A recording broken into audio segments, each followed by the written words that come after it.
इस वीडियो का उद्देश्य जलवायु परिवर्तन के खिलाफ व्यक्तिगत और सामूहिक प्रयासों को बढ़ावा देना है।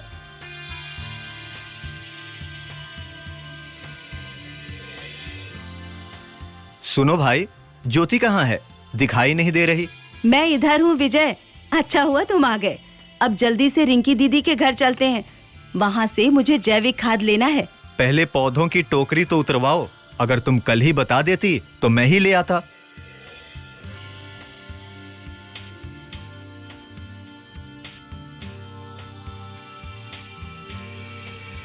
चलो विजय चलो। आप यहाँ का काम देखो, मैं अभी लेकर आता हूँ।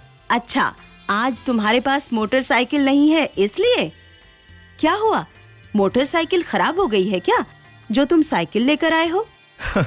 नहीं, वो तो बिल्कुल ठीक है, पर मैंने कुछ दिन पहले ही ये प्रण लिया था कि दूर या शहर जाने के लिए या फिर इमरजेंसी में ही बाइक का इस्तेमाल करूंगा। गांव में काम के लिए सिर्फ साइकिल लेके ही जाऊंगा। इससे ना केवल ईंधन बचेगा बल्कि पर्यावरण भी बेहतर होगा। ये तो सच में बहुत बढ़िया बदलाव है विजय। मैंने भी जलवायु संकट के बारे में अपने आसपास के लोगों को बताया और अपने अपने खेतों की मेड़ की खाली जगह पर नए पेड़ पौधे लगाने का फैसला लिया। मुझे तो लगा ये सारे पौधों को तुम अपने खेत में लगाओगे। अरे नहीं नहीं, ये तो सबके लिए है। हम सब मिलकर इसे लगाएंगे। देखना, हमारे इस प्रयास को देखकर और भी लोग सामने आएंगे। इसमें कोई शक नहीं है मुझे। जब तक आप जैविक खाद लेकर आते हो, तब तक मैं सिमी और सुगंधा को फोन करके पूछती हूँ कि वो लोग कहाँ हैं। ठीक है, मैं जल्दी आता हूँ।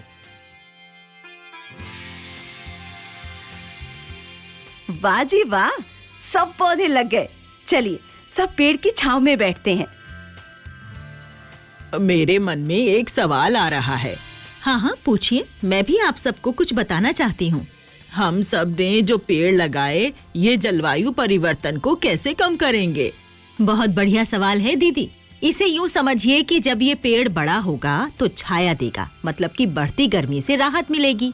और जड़ों ने मिट्टी को पकड़ के रखा है तो कटाव कम होगा और इससे मिट्टी की उपज बनी रहेगी।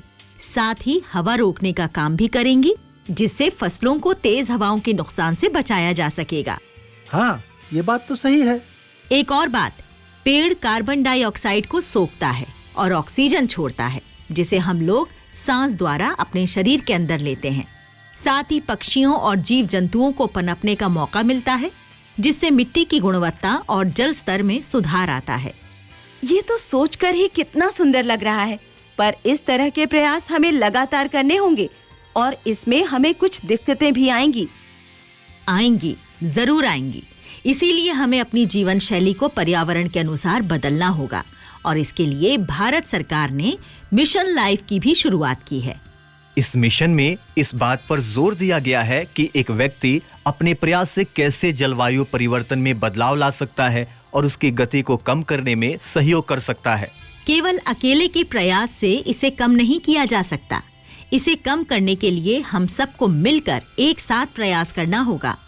हाँ, जैसे बिना जुताई वाली खेती, मतलब कि जीरो टिलेज से खेती करना शुरू करें। इससे मिट्टी से निकलने वाली कार्बन की मात्रा कम हो जाएगी और रासायनिक खाद के बदले कंपोस्ट या जैविक खाद का प्रयोग करने से भी मिट्टी की उर्वरक क्षमता बढ़ जाती है और रासायनिक खादों की वजह से निकलने वाली ग्रीन हाउस गैसों की मात्रा भी कम हो जाती है।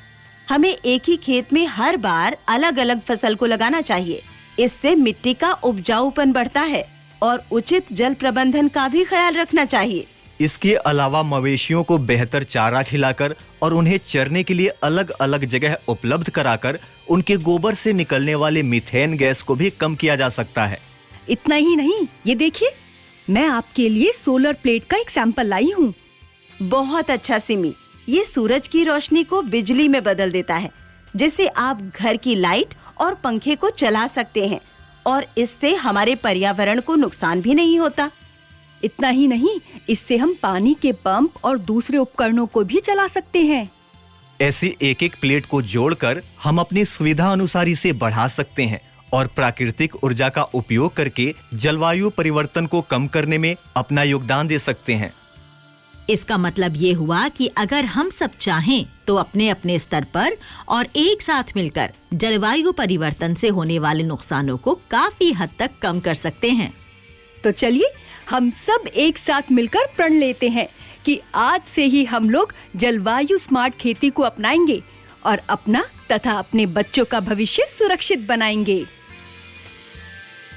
आइए विचार करें कि इस वैश्विक चुनौती से निपटने में हम और आप अपने व्यवहार के माध्यम से क्या महत्वपूर्ण भूमिका निभा सकते हैं।